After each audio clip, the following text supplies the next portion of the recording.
ಆಡಳಿತವನ್ನು ವಹಿಸಿಕೊಂಡಿದ್ದಾರೆ.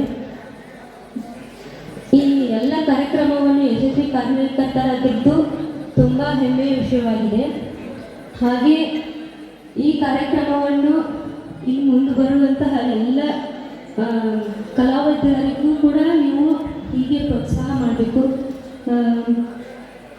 ಹಾಗೆ ಅತಿ ಶೀಘ್ರದಲ್ಲಿ ಮುಂಬರುವ ದಿನಗಳಲ್ಲಿ ಬಡವರ ಹೆಮ್ಮೆಯ ವಿಷಯವಾಗಿ ಹಾಗೂ ಅತಿ ಶೀಘ್ರದಲ್ಲಿ ಬಡವರ ಪರವಾಗಿ ಸಾಮಾಜಿಕ ಸೇವೆ ಮಾಡಲು ವಕೀಲ ವೃತ್ತಿಗೆ ಇಳಿಯಲಿದ್ದಾರೆ.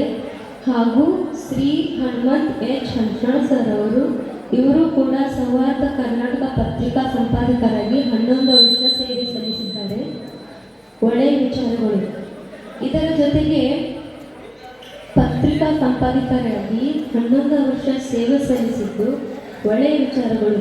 ಹಾಡಿದ್ದು ಕೂಡ ನಮಗೆಲ್ಲ ಸಂತೋಷವಾಗಿದೆ. ಜೊತೆಗೆ 2.5 ತಿಂಗಳಲ್ಲಿ 26 ವೇದಿಕೆಗಳನ್ನು ರಸಮಂಜರಿ ಕಾರ್ಯಕ್ರಮಗಳಲ್ಲಿ ಹಾಡಿದ್ದು ಕೂಡ ನಮಗೆಲ್ಲ ಸಂತೋಷದ ವಿಷಯವಾಗಿದೆ. ಇನ್ನು ಮುಂದಿನ ದಿನಗಳಲ್ಲಿ ಇನ್ನೂ ಹೆಚ್ಚಿನ ದೊಡ್ಡ ದೊಡ್ಡ ವೇದಿಕೆಯಲ್ಲಿ ಕಾಣಿಸಿಕೊಳ್ಳಬೇಕೆಂದು ನಮ್ಮೆಲ್ಲರ ಆಸೆ. ಹಾಗೂ ಇವರ ಮುಂದಿನ ಎಲ್ಲ ಪ್ರಯತ್ನಗಳಿಗೆ ನಮ್ಮೆಲ್ಲರ ಸಹಕಾರ ಇರುತ್ತದೆ.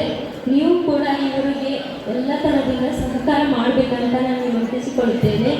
ಡಾಕ್ಟರ್ ಪುನೀತ್ ರಾಜ್ಕುಮಾರ್ ರಸಮಂಜರಿ ಕಾರ್ಯಕ್ರಮ ಅವರ ಜೊತೆಗೆ ನಾವು ಕೂಡ ಇರುತ್ತೇವೆ. ನೀವು ಎಲ್ಲರೂ ಇರಬೇಕಂತ ನಾನು ಕಳಕಳಿಯಾಗಿ ವಿನಂತಿಸಿಕೊಳ್ಳುತ್ತೇನೆ.